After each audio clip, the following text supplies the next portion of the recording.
महाराष्ट्रासह देशभरात 10वी बोर्डाची परीक्षा आहे. 10वीची परीक्षा हा करिअरचा पाया असतो. त्यामुळे विद्यार्थी, शिक्षकांसह पालकांचं देखील ही परीक्षा महत्त्वाची असते. 10वीच्या परीक्षेदरम्यान एक विचित्र प्रकार समोर आलाय. 10वीचा पेपर देत असताना विद्यार्थिनीला प्रसूती कळा येऊ लागल्या. पुढे जे घडलं त्याची चर्चा आता देशभरात सुरू आहे. काय घडलं नेमकं, सविस्तर जाणून घेऊया. मध्य प्रदेशातील धार जिल्ह्यातील पीथमपूर येथे 10वी बोर्ड परीक्षेदरम्यान एका अल्पवयीन विद्यार्थिनीनं शाळेच्या वॉशरूममध्येच बाळाला जन्म दिल्याची धक्कादायक घटना घडली आहे. 25 फेब्रुवारी 2026 रोजी ही घटना समोर आली. 17 वर्षीय मुलगी 10वीत शिकत होती आणि ती बोर्ड परीक्षेला बसली होती. ही घटना पीथमपूरमधील हाऊसिंग बोर्ड कॉलनीतील एका खाजगी शाळेत घडली. ती शाळा परीक्षा केंद्र म्हणून काम करत होती.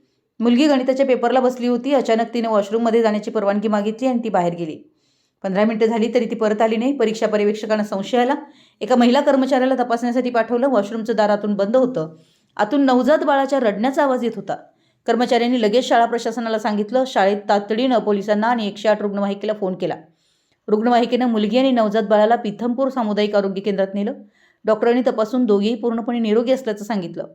बाळाला जन्म देण्यात काही अडचण आली नाही. मुलगी बेतमा पोलीस स्टेशन क्षेत्रातील रहिवासी आहे. ही घटना सर्वांना आश्चर्यचकित करणारी ठरली. सेक्टर 1 पोलीस स्टेशनमध्ये प्रकरण दाखल झाले.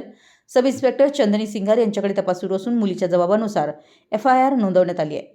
मुलगी 2 वर्षापासून कन्हा बुरमन नावाच्या तरुणाशी संबंध ठेवून होती. 1 वर्षापासून शारीरिक संबंध होते, त्यामुळे गर्भ राहिला.